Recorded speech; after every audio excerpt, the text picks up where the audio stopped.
I'm going to talk about another drug we talked about, another study. It's probably the only drug that has been studied in namely randomized controlled trials. So most of you are familiar with it. I'm just going to give an update. There are some controversies on how to use the pattern, when to use the pattern, should we use prophylaxis in all babies, or should we intubate, keep them intubated. So I'm briefly going to touch on some of this subject. There are two more speakers that are going to follow me. I'm going to only, in my part, I'm going to skip some slides, show you comparative data, the difference of factors that are available for us to use. I'm showing this tiny baby. This is the baby now. Okay. I never thought this baby was going to survive the development unit. Now for 330 days, that's what the baby is. September 11th, 377 days. This is the female. Nobody can do that at all. Most important is the MSC.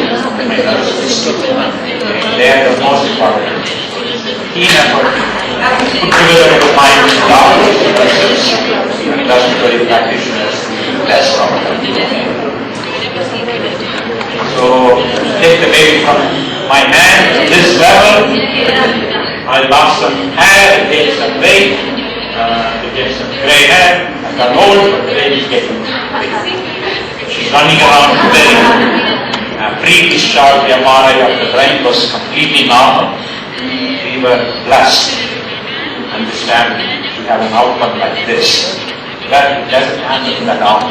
But we put together our minds, have hope, and get the best outcomes. Nobody is interested just in survival.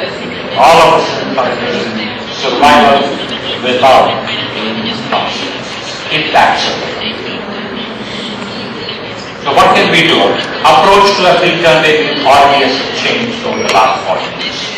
In the 1970s, we had CPAP, continuous positive air compression. That's all we had. No surfactant, no steroids. Then, 1972, ligands used antenatal corticosteroids to accelerate blood pressure. That was 42 years ago.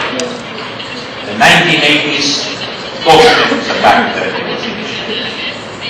And then in the 1990s, we got better about potential ventilation. We started synchronized ventilation, we started high frequency ventilation. We thought they would be better. Unfortunately, in bronchopulmonary dysplasia. In the 2000s, maybe most important thing that we can do a preterm baby in the delivery room is stabilize the lung. Establish the FRC. Avoid giving big breaths. You're going to start lung injury within the first minute or two if you're not careful. Take it easy. Baby's not going to die. Put them on CPAP. If they need oxygen, titrate the oxygen. That's another talk. And then use insure or modified insure technique. I won't spend too much time because my other speaker will cover that. Two things that happen in perinatology and neonatology. Antenatal corticosteroids and postnatal surfactant therapy. Very nice commentary by Alan Joe. Look at the data. These are number of patients. This is 28-day mortality. If the mother gets antenatal steroids and the baby gets surfactant treatment, no baby dies. Mother doesn't get antenatal steroids and no surfactant, 25% of the babies die. Significant reduction in mortality if you combine these two things. You cannot just treat only with antenatal steroids or only with surfactant. If you do that, yeah, you will reduce it from 25% to 18% or 25% to 50%. But you can make it down to 0% and improve the survival. If the mother got corticosteroids and the baby gets RDS, you use surfactant to the baby, the best outcome. So he said, no other therapy for a pregnant woman and a preterm baby are of as much benefit as prenatal corticosteroids and postnatal surfactant for babies with RDS. Sometimes people say, or administration, or government says, it's anti-natal steroid, you don't have any surfactant. No. It doesn't eliminate RDS 100% of the time. You still have agent that requires surfactant. So these are the three major surfactants. Somebody tells you all surfactants are the same, then I can stop my talk here. They are not the same. There are major biochemical differences between the three commonly used surfactants. One is porcine surfactant called curosur, 4-actin alpha. Two bovine surfactants. One is minced bovine called surventa, piractin.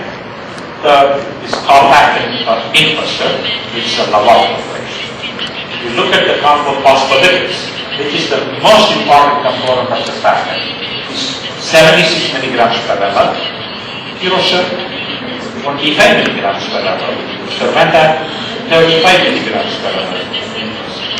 The second most important component, disaturated phosphatidylcholine, is the most active phospholipid, disaturated phosphatidylcholine.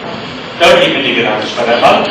Curosur compared to 11 or 15.5, there is variability batch to batch, surventa, and 16 milligrams infosur.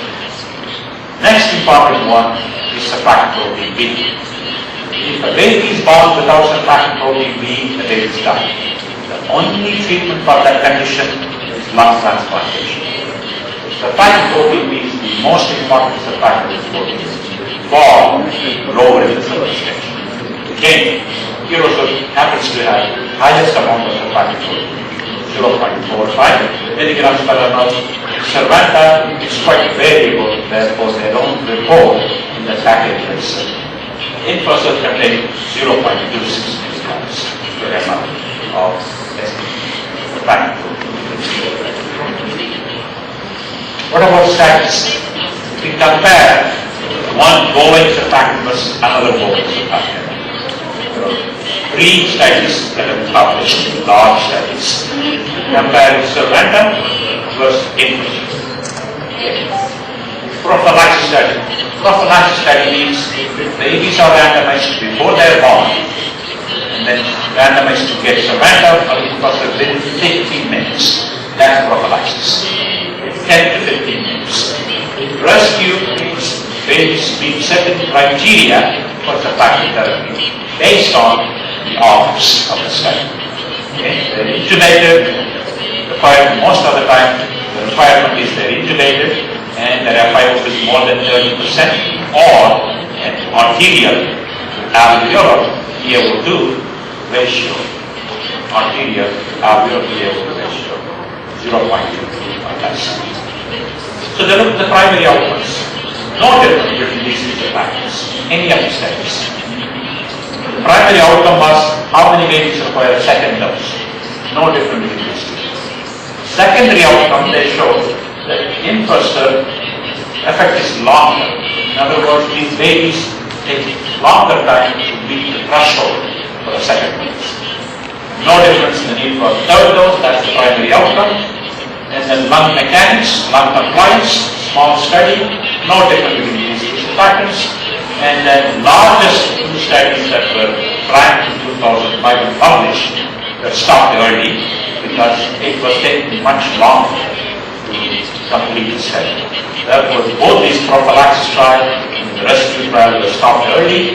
However, they enrolled 749 babies. Found no difference in DDE. And in this trial, original sample size in 2018, they started the study after 1,364 babies, again showed no difference, primary outcome of DDE between these two surfactants. In other words, if you are using surventa, stay with surventa. Don't go and change infosur. If you are using infosur, stay with infosur. Why don't train people unless they give you free? So cost, right? The randomized controlled trial is no different between these two bovine surfactants. They are the ones that compare large randomized controlled trial. Now let's go to the porcine surfactant and bovine surfactant. Before that, they looked at these 4 studies. They looked at the number of babies that require a second more doses, somewhere around 50. Prophylaxis trial, rescue trial, about 70. In other words, if you wait longer, you lose surfactant, you lose some other benefits. You end up giving more and more doses. That's one of the controversies. Should I do prophylaxis? Should I do early rescue? Or should I do delayed rescue? I think the data supports early rescue therapy. Non-prophylaxis, non-delayed rescue. Here you can see, same surfactant, same type of babies, 70% of the time, babies require a second or third dose. But if they gave it early, 48%. So if you're going to give a baby surfactant for all, yes. Whatever criteria you use, follow them. Don't say, okay, I'm going to wait and see how the baby is. It's going to be, you're going to put more money into the baby and you don't get much benefits. So let's now compare 6 randomized control studies published, comparing porcine surfactant Hirosur versus bovine surfactant surfactant. No studies comparing Hirosur versus Hirosur in the randomized control trial. Every single study showed from 1995 to 2011 that babies that were treated with randomized Hirosur or 4-actin alpha had faster weaning of oxygen, more extubations, less days on mechanical ventilation, less PDA, less bronchopulmonary dysplasia, and less mortality in babies less than 30 weeks. Very quickly I'm going to show the data from these 6 studies. In the first study by Spear, he showed that babies randomized to Hirosur, they were able to wean faster the FiO2, peak expiratory pressure and mean airway pressure were lower up to 24 hours. After that they were same. That's the primary outcome. Is there a difference in response to the surfactant therapy? Acute. They showed yes, you can wean the babies faster if the babies get Hirosur compared to surfactant. Now study again, we look at we have nearly 293 babies. So we compare 100 milligrams of Surventa, 100 milligrams of Hirosur for the first dose, or 200 milligrams. Both 100 milligrams or 200 milligrams of Hirosur, you can wean faster compared to 100 milligrams of Surventa. From milligram to milligram, still a better surfactant based on randomized controlled trials. Primary outcome, okay, faster weaning, both 100 and 200 milligram dose. What about the dosing requirements? Second dose. Again, redosing criteria are the same for all surfactant ions. Only 27% of the time, babies that were given a 200 milligram dose, but these babies were very sick. The baseline FiO2 was 65%. This was done in 2000. Started in 2000. The antenatal corticosteroid use was very low in the US, 75, 80 deaths at that time. These are sicker babies. So even then, 47% of the time, babies require a second dose. If you gave 200 milligram dose, compared to 41, 100 of Hirosur, and 49 if you use Surventa. Overall, 36% of the time, babies require a second, third, or fourth dose, compared to 68% of babies randomized to Surventa. Clearly, the need for additional doses were less. What about the outcomes? They're very similar. If you look at pneumothorax, hepatitis arteriosus, pulmonary hemorrhage, necrobasal encephalitis, intraventricular hemorrhage, high frequency ventilation as a rescue, bronchopulmonary dysplasia, they were all similar. Surprisingly, we found the lower mortality in the group of babies randomized to 200. And the first time, we saw a statistically significant decrease in mortality in babies who were given 200 milligram dose compared to 100. So based on this, there was a meta-analysis published in 2005 combining a small trial by Spear in 1995 and 10 years later of a study, and they showed neonatal mortality odds ratio 0.35, confidence interval is 1, but still statistically significant decrease in mortality. Third study from Chicago, Neonatal, they put in a numerical arterial catheter, continuously monitored the PaO2, and then decreased the FiO2. Babies randomized to Curosip or surrender, and they showed that up to 48 hours, babies given Curosip required less FiO2 compared to babies treated with surrender. Similar to what the previous study showed.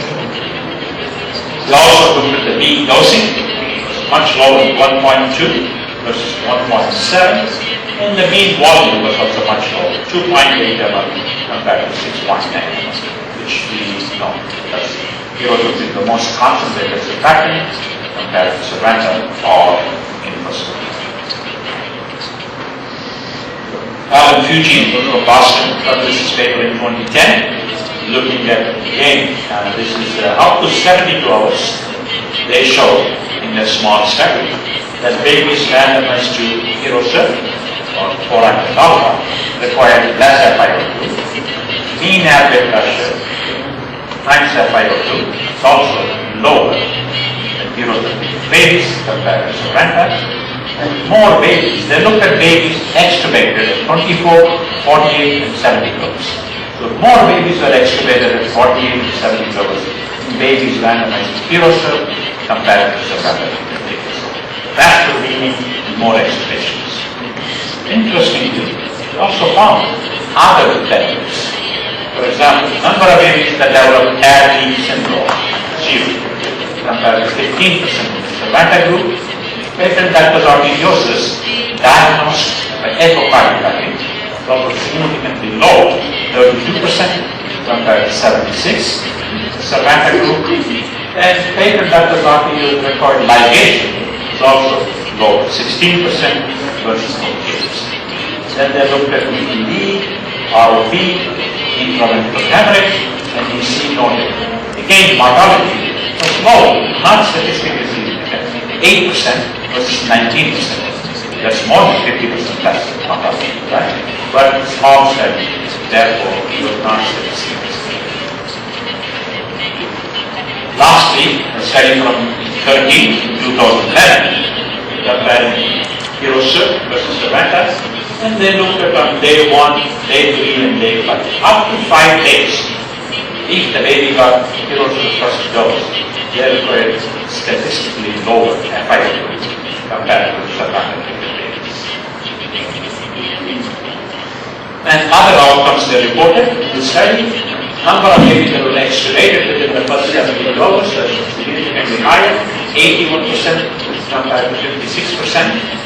They looked at number of babies requiring 2 or more doses, it's also lower, 12% versus 31%.